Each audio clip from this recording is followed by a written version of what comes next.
রমজান মাসে পানাহার থেকে বিরত থাকা প্রত্যেক মুসলিমের জন্য ফরজ, তবে নানা কারণে রোজা ভেঙে যেতে পারে। এর মধ্যে অন্যতম একটি কারণ হলো বমি করা। এতে রোজার কাজা হতে পারে বলে আশঙ্কা করেন অনেকেই। অসুস্থতা, খাবারে অনিয়ম, যে কোনো কারণেই বমি হতে পারে, তবে আলেমদের মতে তাদের এ ধারণা ঠিক নয়। অনিচ্ছাকৃত মুখে বমি হলে রোজা ভাঙবে না, কাজাও আদায় করতে হবে না। তবে কেউ যদি রোজায় ইচ্ছাকৃত মুখ ভরে বমি করে তাহলে তার রোজা ভেঙে যাবে এবং কাজা আদায় করতে হবে।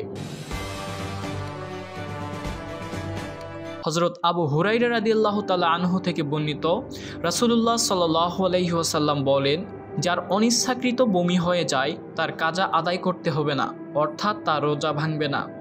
আর যে ব্যক্তি ইচ্ছাকৃত বমি করে সে যেন কাজা আদায় করে, অর্থাৎ তার রোজা ভেঙে যাবে। জামে তিরমিজি, হাদিস নং 720। এছাড়াও রোজা ভঙ্গের আরও কিছু কারণ রয়েছে। মুখ ভরে বমি করা, ইচ্ছা করে বমি করা, বমির বেশিরভাগ মুখে আসার পর তা গিলে ফেলা, মেয়েদের মাসিক ও সন্তান প্রসব, ইসলাম ত্যাগ করা, রোজাদারকে জোর করে কিছু খাওয়ানো, প্রস্রাব পায়খানার রাস্তা দিয়ে ঔষধ বা অন্য কিছু শরীরে প্রবেশ করানো, গ্লুকোজ, শক্তিবর্ধক ইনজেকশন বা স্যালাইন নেওয়া, ভুলবশত কোনো কিছু খেয়ে রোজা ভেঙে গেছে ভেবে আরও কিছু খাওয়া, ইফতারের সময় হয়েছে ভেবে সূর্যাস্তের আগে ইফতার করা,